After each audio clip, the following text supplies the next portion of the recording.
सियावर रामचंद्र भगवान की जय, पवन सुत हनुमान की जय। अतुलित बल धामम हेम शैलाभ देहम, धनुजवन कृशानुम ज्ञानिनाम ग्रगण्यम, सकल गुण निदानम वानराणाम धीशम, रघुपति प्रिय भक्तम वात जातम नमामि। हनुमान जी को राम जी ने माता सीता की खोज करने के लिए लंका नगरी में भेजा है। हनुमान जी माता सीता को जगह जगह खोजते हुए ढूंढते हुए घूम रहे हैं, लेकिन माता सीता का कहीं पता नहीं चला। तब उन्हें मिलते हैं विभीषण जी, और विभीषण जी ने माता सीता के दर्शन की युक्तियां उपाय उन्हें सुझाया। तब हनुमान जी विदा लेकर अशोक वाटिका में जाते हैं और वहां माँ को देखते हैं कि माँ अपना कैसे समय बिताती है। और हाँ, हनुमान जी ने अशोक वाटिका में मच्छर के रूप में प्रवेश किया ताकि मैं सबको देख सकूं और मुझे कोई ना देख सके। तो वो माँ को देख रहे हैं। देखी मन ही महु कीन प्रणामा, बैठे बीत जात निस जामा, करस्तनु शीस जटाइक बेनी, जपति हृदय रघुपति गुण श्रेणी। सीता जी को देखकर हनुमान जी ने उन्हें मन ही मन में प्रणाम किया। बैठे ही बैठे माँ चारों पहर बीत जाते हैं। शरीर बहुत दुबला हो गया है, लेकिन माँ हृदय में श्री राम जी के नाम को लिए हुए स्मरण करती जा रही है। अपने पैरों को, अपने नेत्रों को अपने चरणों में लगाकर बैठी है, नीचे देख रही है। माँ बहुत दुखी है, और पवन पुत्र हनुमान भी जब माँ दुखी है तो हनुमान जी भी बहुत दुखी हो गए। दूसरी बात कि आज हनुमान जी ने माता सीता को पहली बार देखा है, क्योंकि हाँ, रामचरितमानस में एक जगह वर्णन आता है कि कोई ब्राह्मण वेश में भगवान को मिले थे, और ऐसा अनुमान भी लगाया जाता है कि वो हनुमान जी थे। लेकिन बिल्कुल जो स्पष्ट रूप से हनुमान जी मिले थे राम जी को, वो माता सीता का हरण होने के बाद ही मिले थे। और आज बजरंगबली ने माँ के दर्शन पहली बार किए हैं, इसलिए अब हनुमान जी देखना चाहते हैं। अभी वो पत्तों में छिप गए हैं कि यहाँ माता सीता के साथ क्या क्या होता है। आप भी सुनिए, बड़ा ही सुंदर प्रसंग है। बोलिए जय श्री राम। तरु पल्लव महु रहा लुकाई, करहि विचार करो का भाई, तेहि अवसर रावण तह आवा, संग नारी बहु किए बनावा। हनुमान जी वृक्ष के पत्तों में छिपकर देख रहे हैं और सोच रहे हैं भाई अब मुझे क्या करना चाहिए। लेकिन उसी समय सज धज कर रावण बहुत सारी स्त्रियों के साथ वहां आता है। बहुविधि खल सीतहि समझावा, सामदान भय भेद दिखावा, कह रावण सुन सुमुखी सयानी, मंदोदरी आदि सब रानी। उस दुष्ट ने सीता जी को बहुत प्रकार से समझाया, साम दान भय और भेद दिखलाया। रावण ने कहा, हे सुमुखी, हे सयानी सुनो, मंदोदरी आदि सभी रानियों को क्या कर दूंगा। तब अनुचर करऊं पन मोरा, एक बार बिलो की मम ओरा, तरंधरी ओट कहत वै देही, सुमर अवधपति परम सनेही। मैं तुम्हारी सबको दासी बना दूंगा, ये मेरा प्रण है। तुम एक बार मेरी ओर देख लो। अपने परम स्नेही कौशलाधीश भगवान श्री राम जी का स्मरण करके माता सीता तिनके की आड़ लेकर क्या कहती है। सुन दस मुख खग्योत प्रकाशा, कबहु की नलनी करई विकासा, असमन समझू कहत जान की, खल सुधि नहीं रघुवीर बाण की।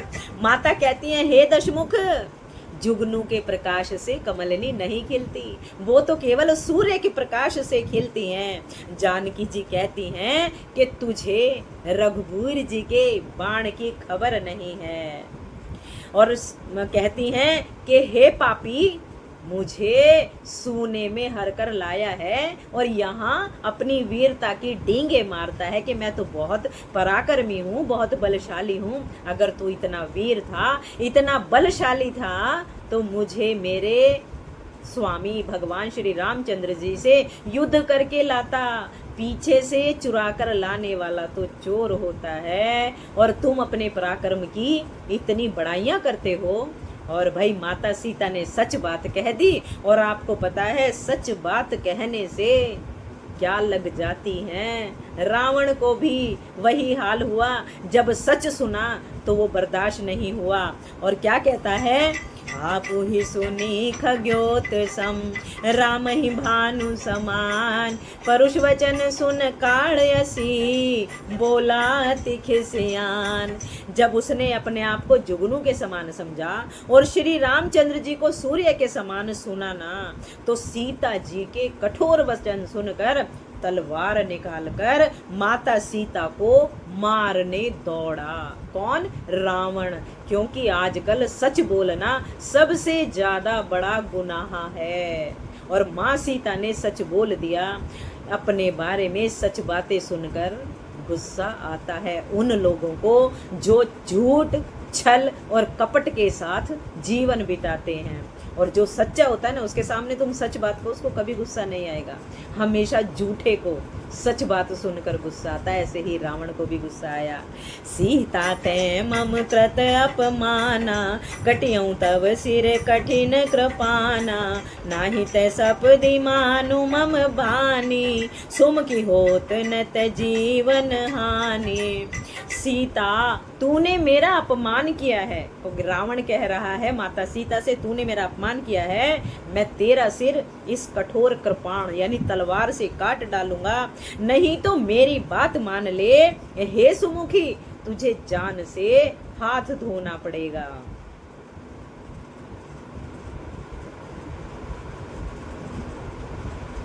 सीता जी कहती हैं कि तलवार से, रघुनाथ जी के विरह की अग्नि से उत्पन्न मेरी बड़ी भारी जलन को रावण की तलवार से कहती हैं कि जो मेरे हृदय में पीड़ा है, दर्द है, हे तलवार तू मेरे उस दर्द को हर ले।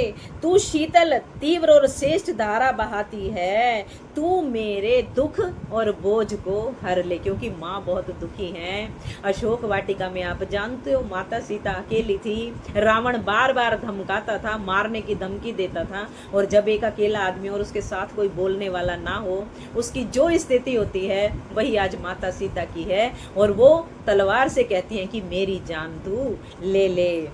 सुनत वचन पुनि मारन धावा, मयत नया कही नीति बुझावा, कहे सी सकल निश्चरनि बोलाई, सीतई बहु विधिता सहु जाई। जब रावण माता सीता को मारने के लिए दौड़ा तो मैं दानव की पुत्री, कौन थी? मंदोदरी। मंदोदरी ने रावण का हाथ पकड़ लिया और रावण को समझाया, एक बात आप यहाँ मंदोदरी की बड़ाई करनी पड़ेगी। ठीक है राक्षस कुल में ब्याही आई थी, लेकिन आप देख सकते हैं कि उसमें कितना नीति को मानने वाली। उसने अपने पति से कहा कि एक तो स्त्री, दूसरा अकेली। भाई वहां माता सीता का बचाव करने वाला कौन था? तो निहत्थे पर वार करना भी गलत है, और एक स्त्री जाति यहाँ वार करना। मंदोदरी ने नीति कहकर रावण को समझाया। तब रावण ने सभी राक्षसनियों को बुलाकर कहा कि इस सीता को डराओ, धमकाओ, कुछ भी करो, लेकिन 1 महीने का समय देकर जा रहा हूँ, या तो इसको मना लो कि ये मेरे को स्वीकार कर ले, और नहीं तो मैं इसके प्राण हर लूंगा। भवन गयऊँ 10 कंधर, यहाँ विसाच निवृन, सीत ही त्रास देखा वही, धरई रूप बहुमन, सियावर राम जय जय राम, मेरे प्रभु राम जय जय राम। मंगल भवन अमंगल हारी, द्रवहु सुदशरथ अजिर बिहारी, दीन दयाल बिरद संवारी, हरो नाथ मम संकट भारी।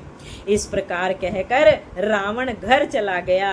यहाँ राक्षसनियों के समूह बुरे बुरे रूप बनाकर माता सीता जी को डराने लगी जैसा कि रावण कह कर गया था। आज इतना ही प्रसंग मैं अपनी इस रामचरितमानस का इतना ही प्रसंग रखूंगी और आप लोगों को कमेंट करके बताना है। मैं छोटे छोटे, क्योंकि ज़्यादा लंबा वीडियो देखिए आपको भी देखने में सही नहीं लगता, मैं छोटे छोटे इसके प्रकरण आपके सामने लाती रहूंगी। और हम लोग सनातन धर्म से संबंध रखते हैं। तुलसीदास जी ने रामचरितमानस में बहुत अच्छी राम कथा का वर्णन किया है। आप लोग कहाँ कहाँ से देख रहे हैं, कैसी आपको ये कथा लगी और आप बताइए। बोलिए जय श्री राम। एक एक कमेंट जरूर करना और बताना कि आपको ये रामचरितमानस पाठ कैसा लगा। भगवान श्री राम जी आप सभी पर कृपा बनाए रखें और बजरंग बली आपके संकटों को हमेशा दूर करते रहें।